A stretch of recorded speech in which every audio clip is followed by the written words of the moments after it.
Avengers! Assemble!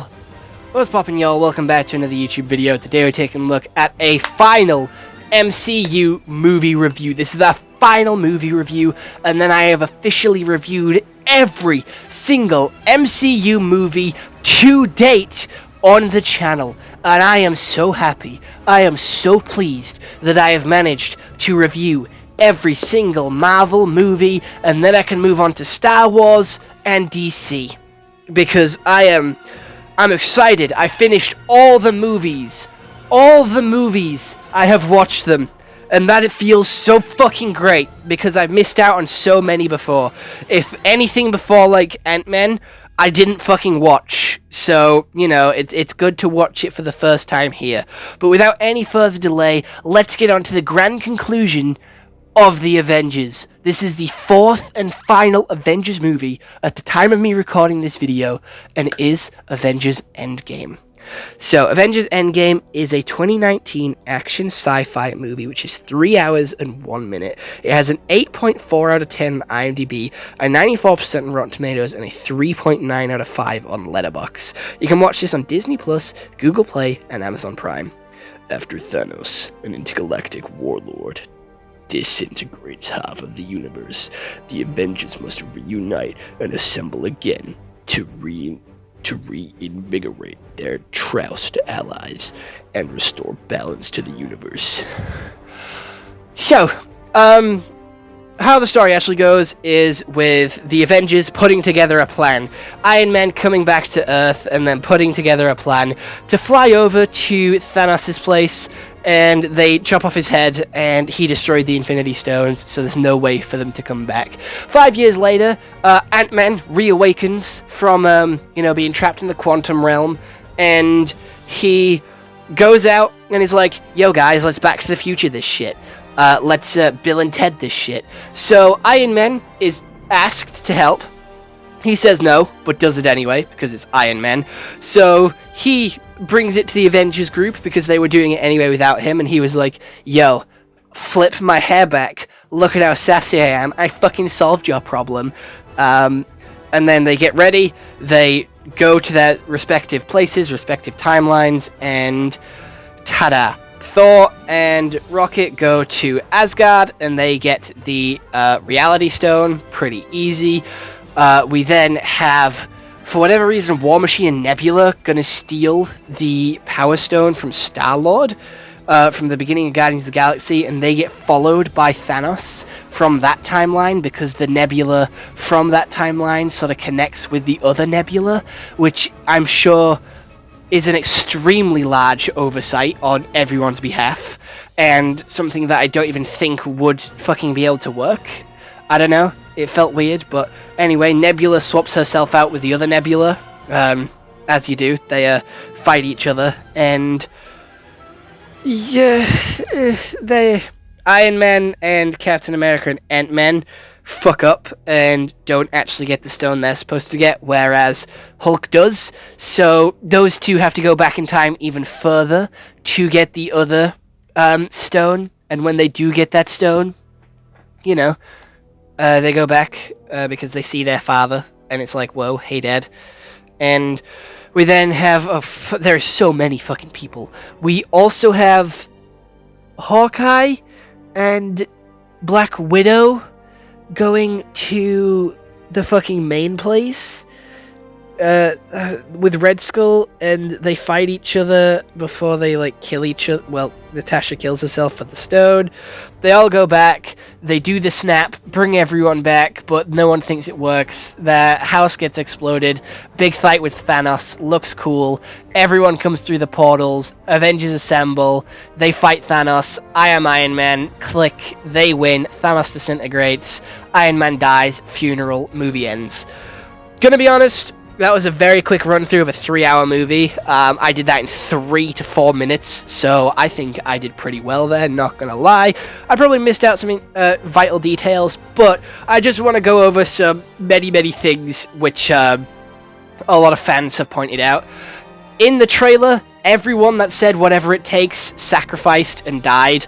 Also, back in the original Avengers, Captain America said, "You're not the type to make the sacrifice play." Guess what? He was the type to make the sacrifice play, and he sacrificed himself to save everyone.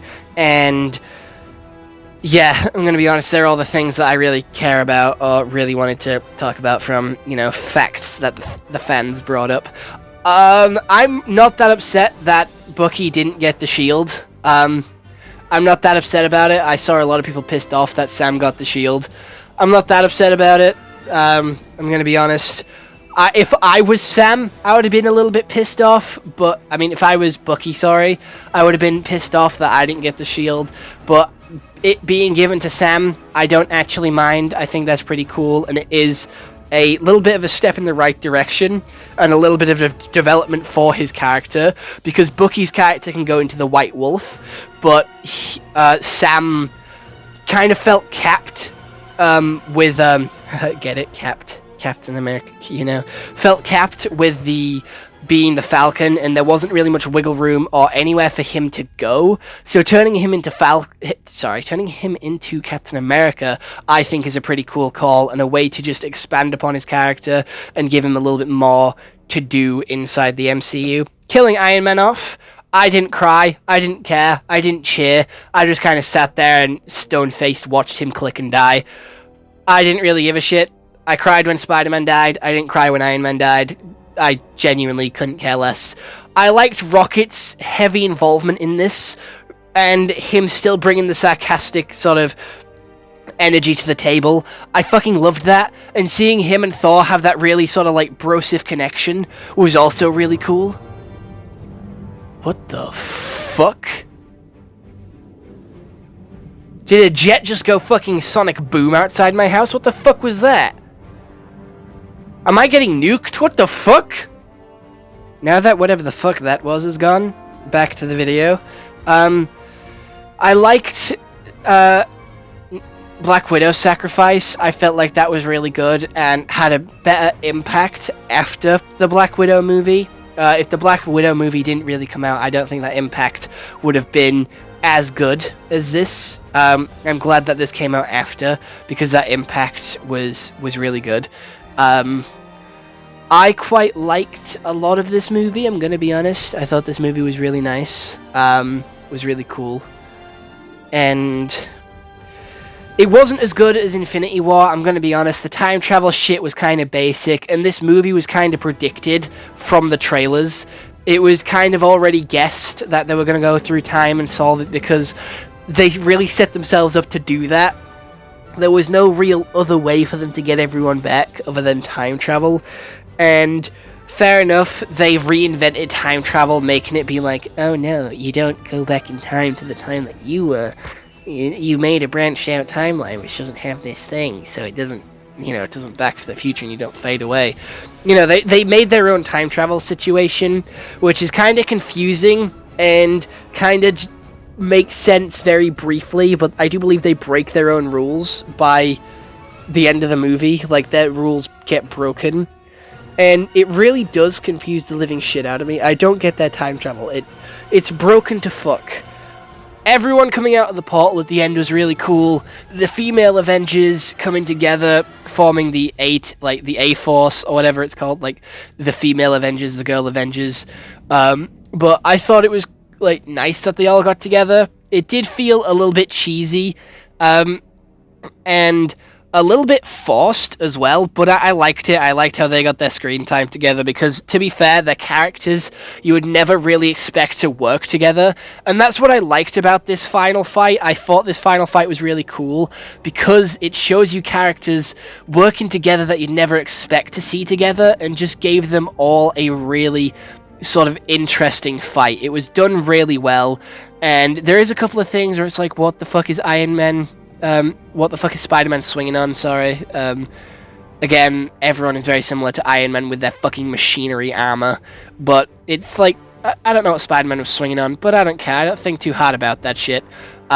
I just enjoyed the movie and the Spider-Man interactions with the other characters, because, see, we saw them, like, interact and talk in the last one, but in this one you get to see them fight together and work together, and there is a couple of, like, short quips and little chatting in between the fights, with, like, a couple of one-liners, but I still think it's really interesting just to see how well they can work together, and how interesting it is for them all to fight.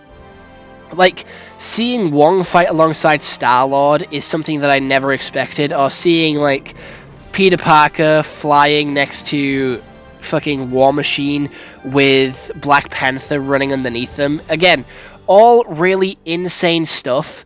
I don't think this film has a lot of rewatchability, but it, for the moment and for being there, I think it had a really good atmosphere. It was a really good first-time watch, like a one-and-done watch situation. It does lose a lot of its rewatchability. I feel like Infinity War is a lot of a better rewatch than this one, but I do prefer this one because this one has more Rocket in it, and Rocket's my favorite, so I'm definitely biased. But yeah, there's a lot of stuff that's wrong with this movie. The time travel stuff gets boring, and them just... I feel like it's a little bit of a cop-out as well. I feel like the time travel's a little bit of a cheat. Also, disintegrating Thanos was fucking cold. Seeing him get disintegrated was fucking cold. Because it's like exactly what he did to them, but it wasn't even the right Thanos. It was 2014 Thanos.